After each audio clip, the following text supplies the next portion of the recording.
Oke. Assalamualaikum warahmatullahi wabarakatuh. Selamat siang, salam sejahtera untuk kita semua. Salam sehat selalu. Baik, langsung saja. Pada kesempatan kali ini, saya akan melanjutkan materi teori arsitektur yang temanya tentang persepsi arsitektur. Ya.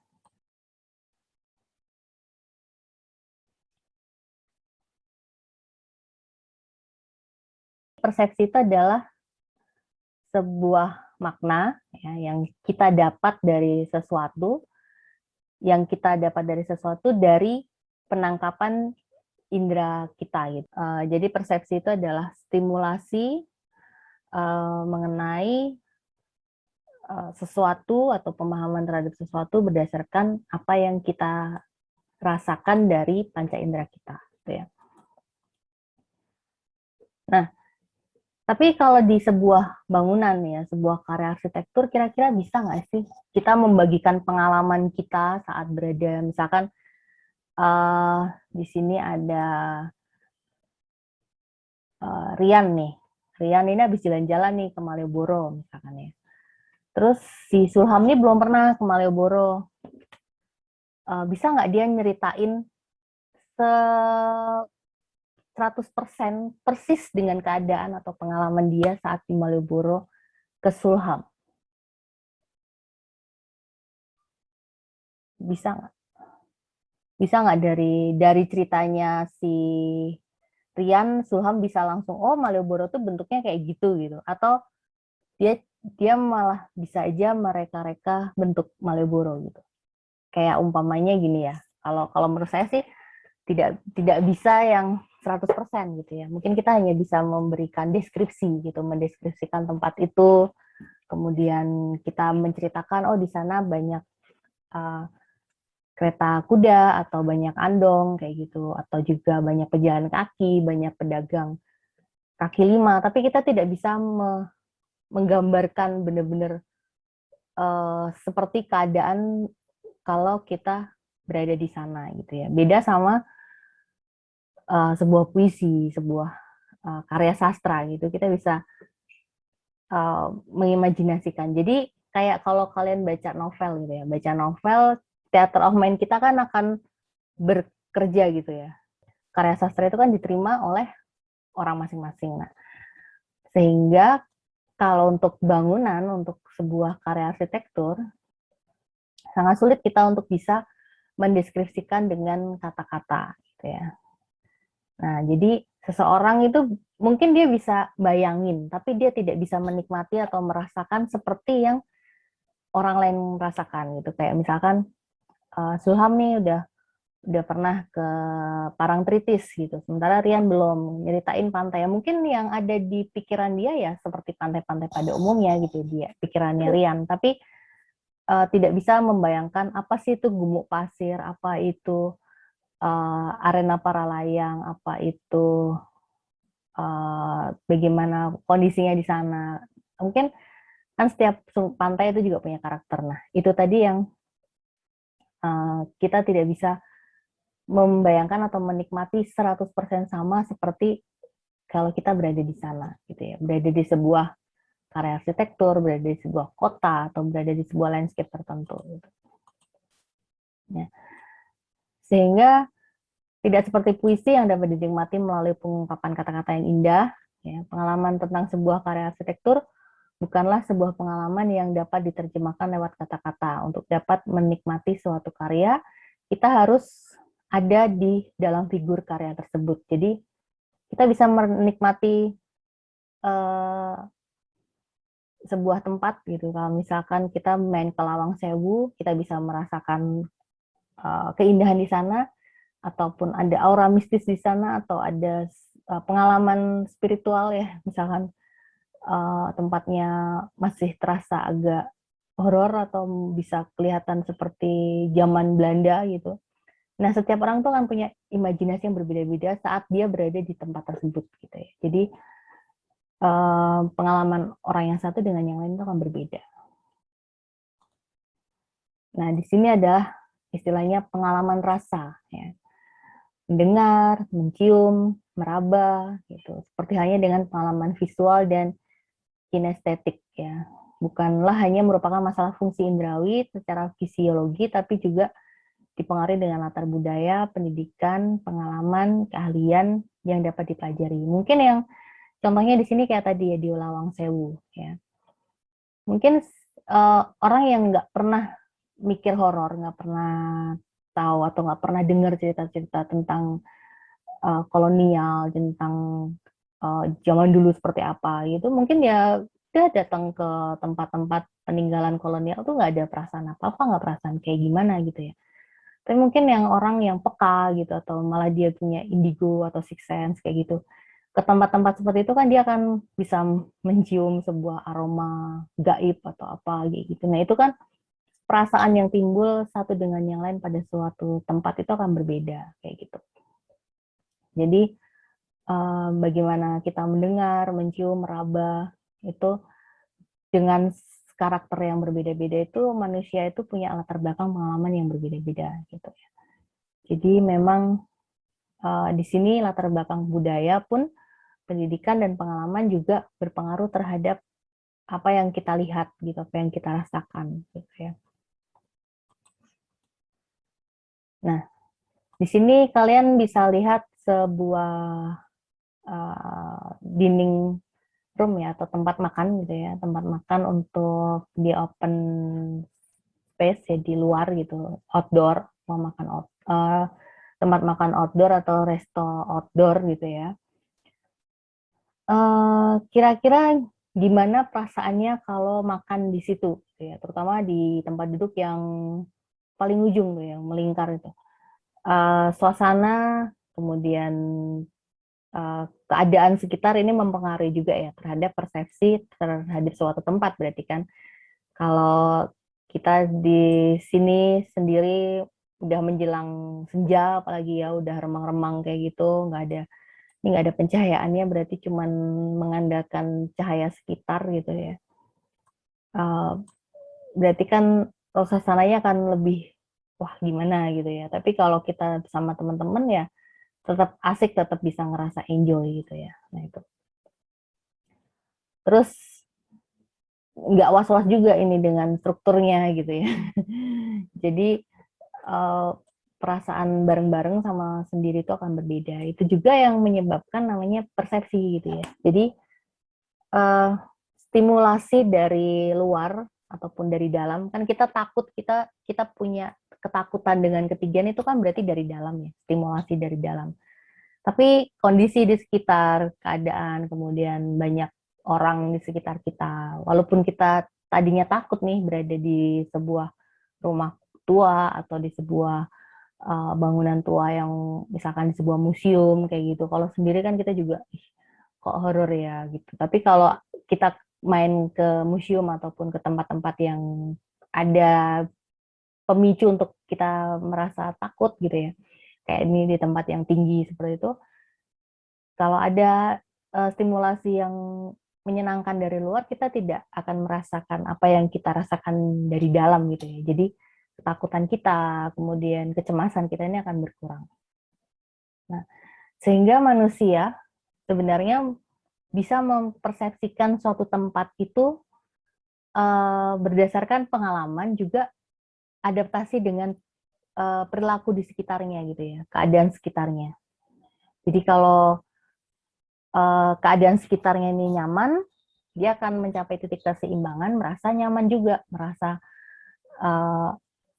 apa istilahnya di situ, equilibrium ya, bahasa Latinnya ya, keseimbangan. Jadi ada sesuatu yang membuat orang dapat beradaptasi, kemudian akhirnya tercipta suatu perasaan, pengalaman, dan menekan hal-hal yang negatif gitu ya, dari sebuah tempat.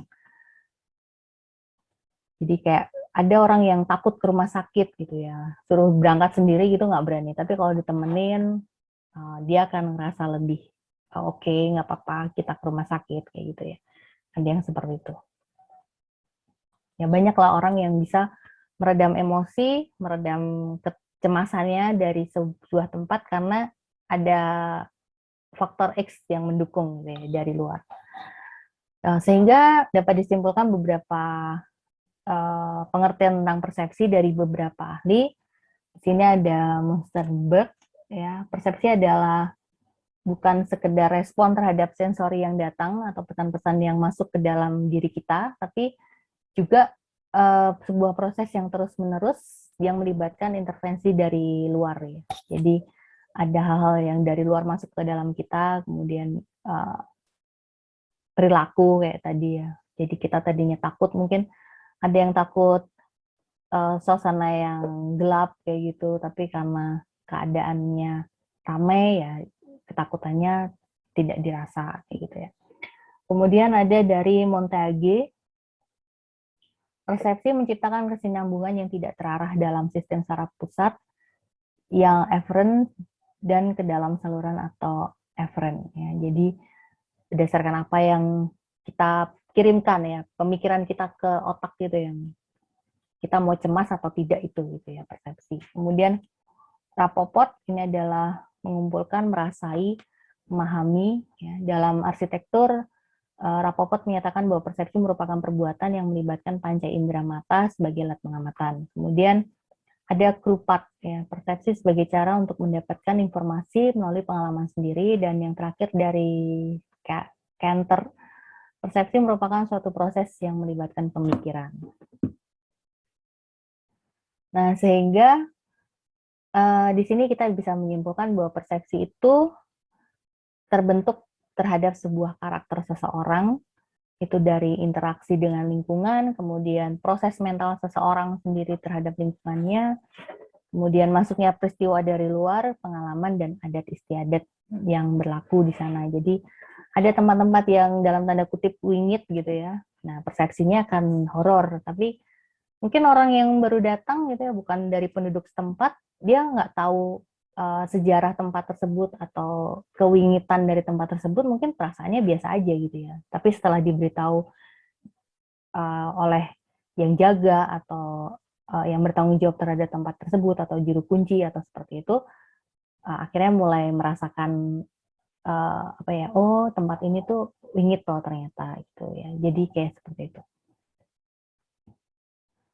Nah, bagaimana orang mengadakan interaksi dengan lingkungan buatan, ya. Di sini faktor perilaku dalam arsitektur tidak hanya menyangkut bagaimana bangunan dapat berfungsi, tapi juga mampu menjangkau psikologi si pemakai. Ya, jadi bagaimana kita memahami bentuk bangunan, kemudian kebutuhan-kebutuhan interaksi orang-orang yang ada di dalamnya, terus misalkan perbedaan budaya yang tercermin dalam gaya hidup dan makna serta simbolisme pada bangunan. Jadi misalkan pada tempat-tempat tradisional atau bangunan-bangunan yang mengangkat nilai-nilai tradisional, mungkin akan berbeda antara bangunan yang satu dengan yang lain gitu, ya, maknanya, atau daerah yang satu dengan yang lain. Misalkan kalau di Jawa nih, banyakan pintu itu akan dibuat kecil atau rendah gitu, ya, supaya orang yang masuk itu dia akan menunduk, ya, supaya orang bisa secara tidak langsung otomatis tuh menghormati yang punya rumah gitu, ya. Jadi munduk-munduk gitu kalau masuk rumah.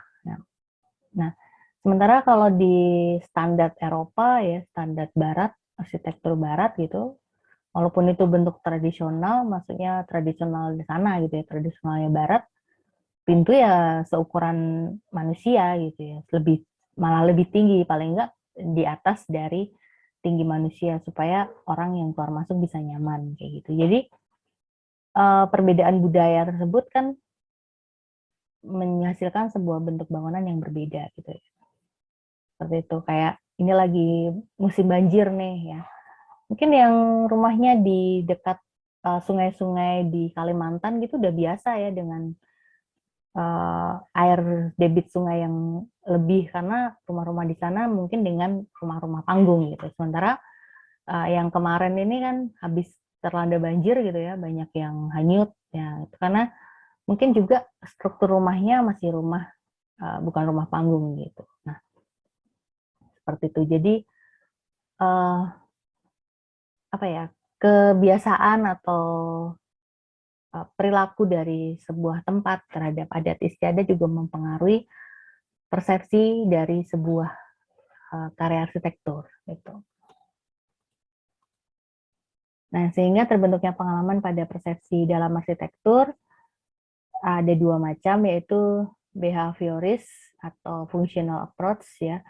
Hal ini diperoleh dari proses belajar berdasarkan stimuli sebelumnya. Teori ini berkembang dengan dasar pemikiran bahwa manusia adalah makhluk yang rasional, sehingga perilakunya dapat diramalkan dalam batas tertentu. Jadi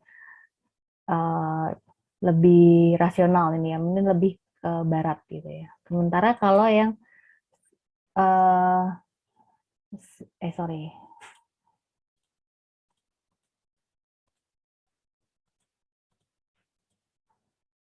Sementara kalau yang kedua, menurut fenomenologi ya, jadi dasar pengalaman itu sudah ada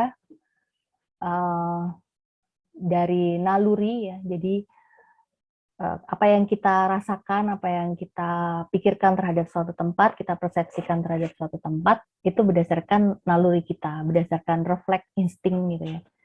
Nah, kayak bangunan-bangunan di arsitektur timur gitu ya, yang banyak maknanya, banyak aturan-aturan yang tidak tertulis, kemudian adat istiadat, itu biasanya menyebabkan fenomenologi dalam persepsi arsitektur. Nah, kesimpulannya, persepsi adalah proses pembentukan karakter seseorang yang dipengaruhi berbagai macam faktor, baik faktor internal maupun eksternal. Sehingga dalam berarsitektur, persepsi seseorang mempengaruhi cara pandang terhadap suatu bangunan arsitektur. Nah, ada beberapa faktor ya untuk yang mempengaruhi persepsi. Yang pertama, dia menurut Vincent, ini ada pengalaman masa lalu atau terdahulu. Jadi, kalau kita pernah ke sebuah tempat gitu, misalkan saya udah pernah nih main ke rumah kolonial Belanda. Mungkin saat saya datang ke tempat yang mirip gitu, saya akan mengingat kembali apa yang saya rasakan dulu gitu. Mungkin saya pernah ke Museum Fathahillah gitu ya, di Kota Tua. Nah, saat saya ke sana, saya merasakan pengalaman yang kayak gini rumah kolonial seperti itu. Tapi begitu saya ke tempat sejenis, misalkan saya ke Lawang Sewu gitu ya, sama-sama rumah peninggalan Belanda kan ya. Tapi di kota yang berbeda, yang satu di Jakarta, yang satu di Semarang. Nah, tapi pengalaman saya yang kemarin waktu ke Batavia, waktu ke Stadius, waktu ke Museum Fathahillah itu akan terulang kembali, dan saya akan menganggap oh ini kayak di sana nih gitu ya, suasananya, kemudian horornya atau atmosfer yang ada di sana tuh akan saya banding-bandingkan gitu ya. Jadi apa yang kita lihat, apa yang kita rasakan itu kadang adalah pengalaman kita yang dulu tuh terulang lagi gitu ya, pengalaman di masa lalu. Kemudian yang kedua, dari keinginan ya. Keinginan dapat mempengaruhi seseorang dalam membuat keputusan. Jadi manusia cenderung akan menolak tawaran yang tidak sesuai dengan apa yang diharapkan. Jadi ini lebih ke inginnya kita tuh menciptakan sebuah karya atau sebuah tempat itu seperti apa gitu ya.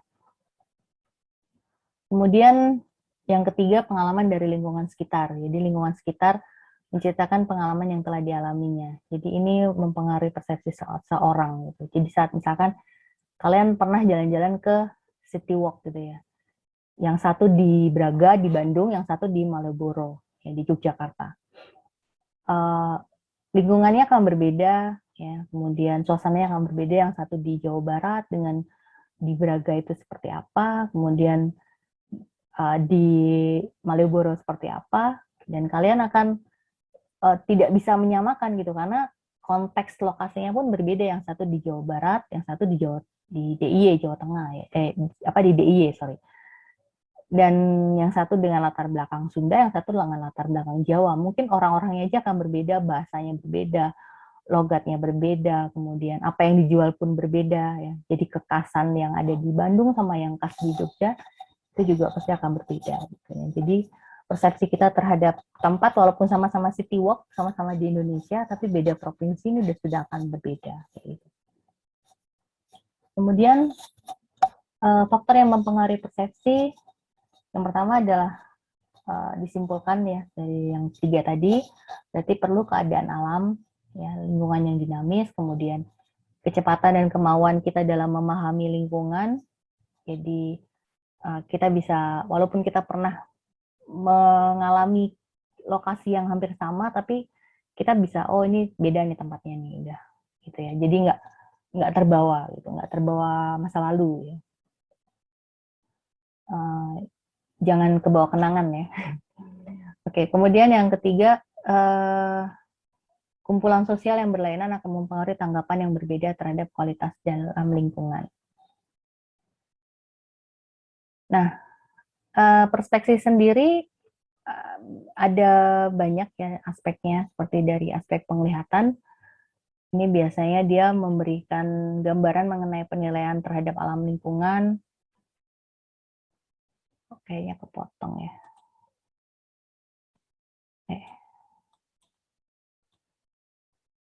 Oke.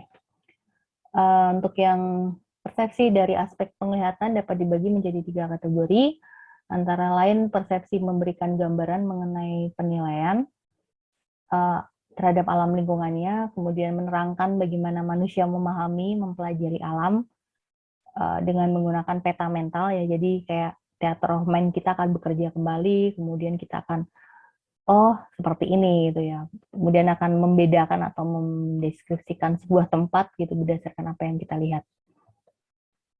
Persepsi yang digunakan untuk mengumpulkan pengalaman atau sensori secara terus-menerus dari alam dan lingkungan. Secara fisik memberikan setting kepada manusia dengan perubahan yang dipengaruhi oleh aspek-aspek psikologi, sosial, dan lain-lain. Nah, sehingga di sini kajian-kajian menyangkut perilaku manusia dan lingkungan menjadi sumber penting pernyataan arsitektural, di mana dapat membantu para arsitek untuk dapat membaca perilaku dalam sebuah bangunan atau ruang. Kita tutup ya. Oke, di sini ada bangunan ya, dengan berbagai macam style gitu. Kita bisa melihat sama-sama unik, sama-sama punya stylenya sendiri-sendiri, dan di situ biasanya berdasarkan perkembangan zaman juga gitu ya, dan teknologi. Nah, kemudian di sini kita lihat nih ada sebuah lorong ya. Kira-kira ini lorong apa nih? Ada yang tahu? Lorong waktu? Galeri, Bu. Apa itu? Galeri. Galeri. Oke, bisa. Dari mana bisa menyimpulkan itu galeri? Dari material pelapis dindingnya nih, Bu. Oh, karena unik ya. Ya. Oke. Iya. Jadi Oke. seperti galeri. Oh iya, ada ini, Bu, ada panel di ujung itu, Bu, sepertinya meja panel. Oh, ini ya. Untuk Ya. kayak hiasan gitu ya atau pameran gitu ya. Ya. Oke. Ya, ini memang seperti sebuah galeri ya. Kemudian di sini ada lampu-lampu spot ya.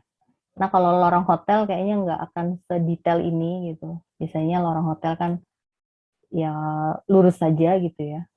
Tapi di sini kita bisa melihat tadi ada detail-detail ornamen dari pelapis dindingnya.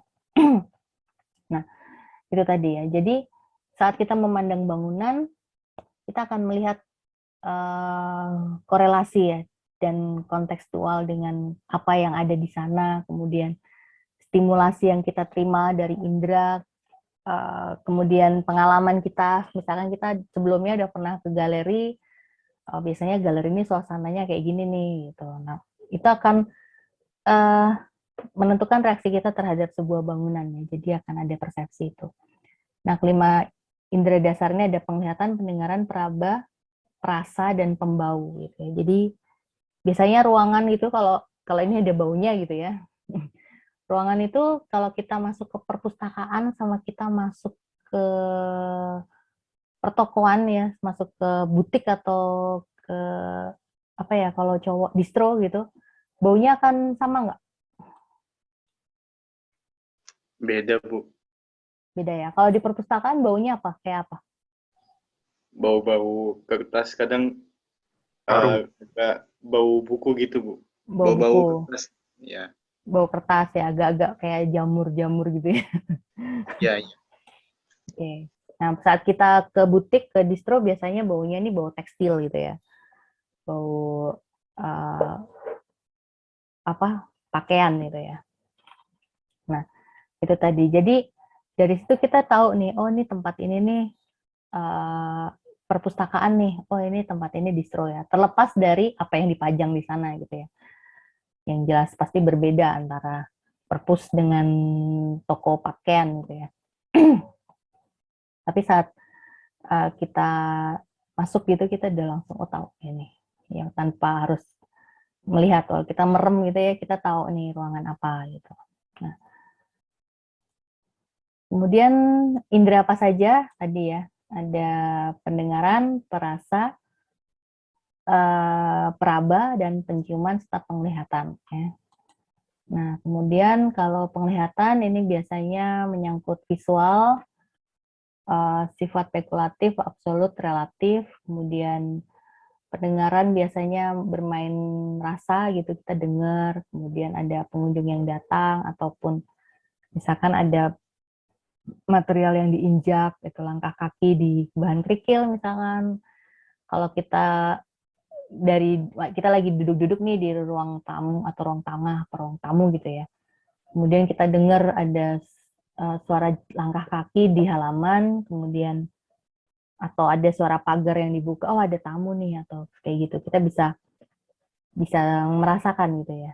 Nah, itu dari permainan suara. Kemudian kalau gerakan ini kita bisa melihat dari gerakan mendekat, menjauh gitu ya.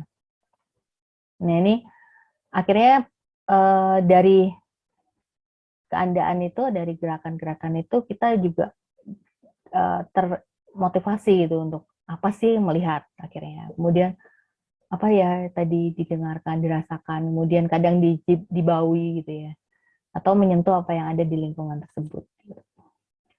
Nah, kemudian pembau ini dapat mengingatkan kita terhadap sesuatu termasuk arsitektur, ya bau rumah tua dari kayu misalkan, kemudian ada taman bunga, kita bisa mencium bau kayu dan bunga dalam konteks yang sangat berbeda. 20 tahun kemudian dapat membangkitkan ingatan kita terhadap rumah tua tersebut gitu. Jadi theater of mind itu tadi.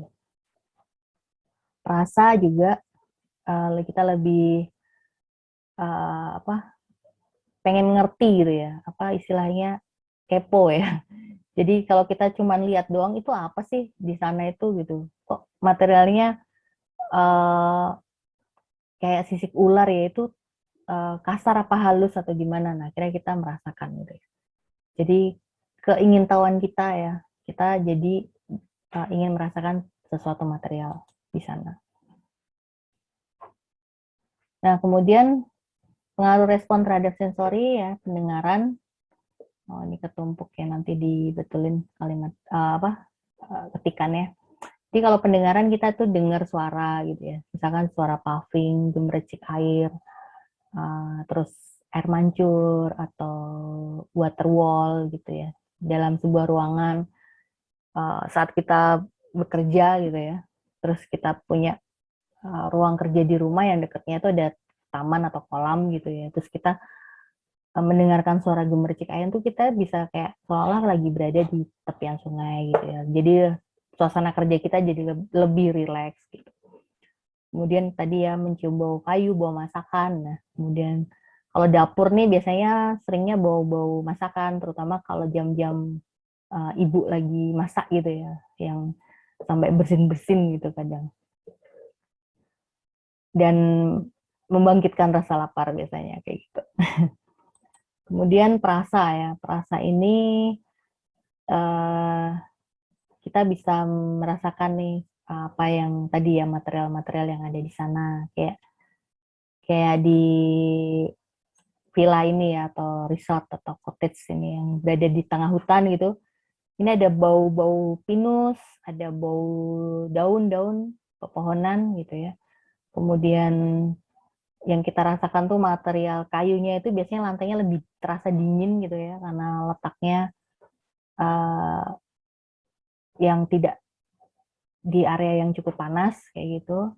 Kemudian material dindingnya juga dari terakota ya di sini.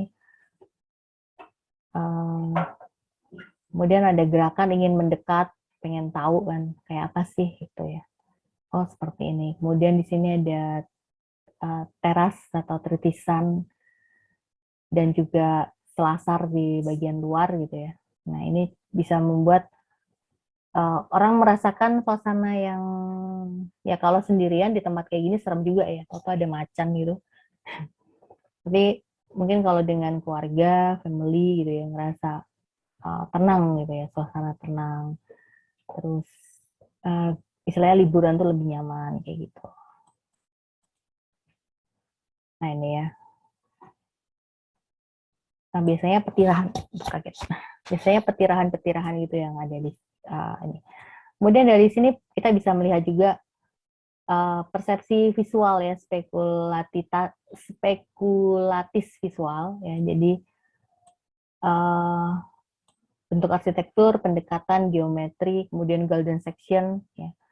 Bagaimana bentuk jendelanya yang full kaca gitu ya, supaya view pemandangan dari luar ini bisa tetap terlihat. Kemudian absolute visual ya, ini dari bentuk biasanya misalkan di situ dalam satu keluarga kita bisa merasakan kebersamaan gitu dengan keluarga, juga bisa berlibur di sana dengan lingkungan alam kayak gitu. Kemudian relatif ya, ini adalah relatif perspektif, yaitu visual juga ditentukan oleh daya ingat, latar belakang, dan intelijensia kita.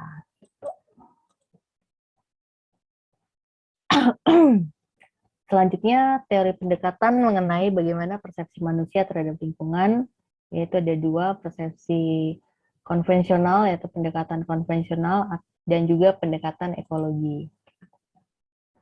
Pendekatan konvensional ini, jadi individu itu sadar akan adanya stimulasi gitu ya, karena persepsi bukanlah sekedar penginderaan, tapi persepsi juga penafsiran pengalaman. Jadi saat kita misalkan berada di tempat ini gitu ya, di sini ada sebuah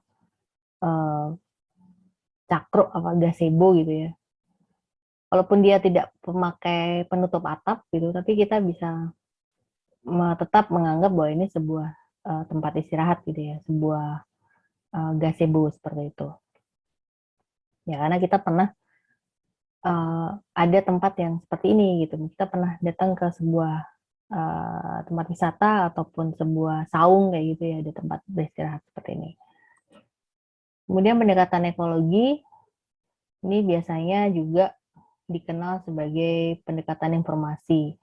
Menurut J.C. Gibson, seorang individu tidaklah menciptakan makna dari apa yang didengar, tapi ia menganggap persepsi sebagai sesuatu yang spontan atau langsung. Kemudian di situ biasanya ada kemanfaatan dari sebuah perencanaan yang jelas terhadap pola lingkungan. Jadi di sini ada sungai gitu ya, dan di sana dibuat semacam tempat untuk istirahat gitu. Jadi dia tidak merusak sungainya ya, tapi justru tempat istirahatnya ini diletakkan di atas sungai seperti itu. Ada juga yang lagi tren sekarang, misalkan kayak tempat makan gitu ya, tapi di tepian sungai, terus kita makan tuh sambil pecah gitu. Nah ini tadi ya, ada yang di awal tadi kesimpulannya. Kemudian fenomena merasakan bagaimana ada naluri terhadap pengalaman gitu ya. Nah kesimpulannya, naluri atau insting atau stimulasi lewat indera dan pengalaman sebelumnya akan memberikan pengalaman baru, dan seterusnya sehingga persepsi seseorang atau sekelompok orang dapat berubah sesuai dengan perubahan waktu dan pengalaman. Sehingga persepsi pengamat atau pemakai bangunan dapat digunakan sebagai pertimbangan dan menghasilkan karya arsitektur. Oke, ini daftar pustakanya. Oke, sampai jumpa besok Sabtu. Ya. Akhir kata, wassalamualaikum warahmatullahi wabarakatuh. Salam sejahtera untuk kita semua. Salam sehat selalu. Terima kasih semua. Waalaikumsalam warahmatullahi wabarakatuh. Selamat Waalaikumsalam warahmatullahi wabarakatuh. Assalamualaikum.